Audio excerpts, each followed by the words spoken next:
students, I am Arpita Ghosh, representing English faculty of the LUCKNOW Public Collegiate, JOPLING Road branch.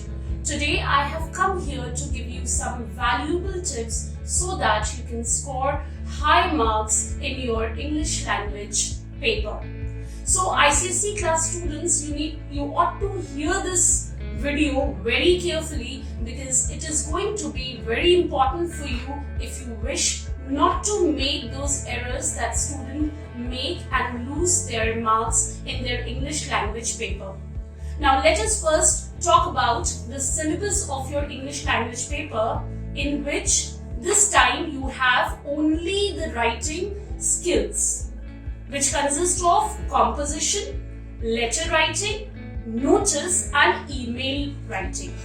Now let me brief you about the composition, which consists of 20 marks. Now when we talk about composition, the most common problem is that students, they do multiple errors, and that is mostly the grammatical errors. Now what kind of grammatical errors we see? That students, they start their sentences with and, because, but, so. Now see, the hallmark of the ICSE council is essentially that you should have written a quality English.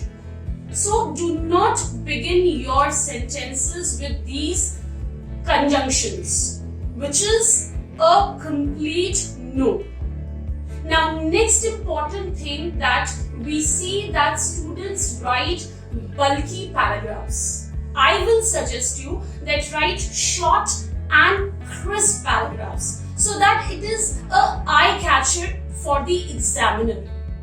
Now next very important thing is that our coming generation, or this generation, is the WhatsApp generation. Now the errors which you make, that is the spelling errors. We have found the students writing because as B, C, O, Z, or you write what as WAT, and sometimes you don't even realize that you have done these mistakes. So I will suggest you, after writing the paragraphs, just go through it, revise it, see that you have not made these spelling errors. And next thing is that you should be aware of your form and structure of the composition. Like you should write the average number of words in each line, and further it should be divided into paragraphs. So it gives a proper form and structure to your composition. These are the things which I am telling you so that you keep in mind and write a good composition.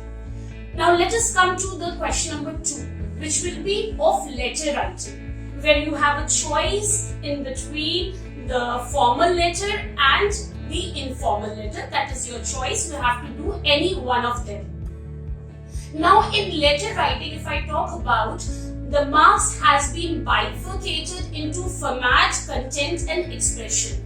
Format in formal letter 3 marks, in informal letter it is 2.5 marks. Content in formal letter it is 2 marks, and for informal letter it is 2.5 marks. And for both the kind of letters, 5 marks is for expression.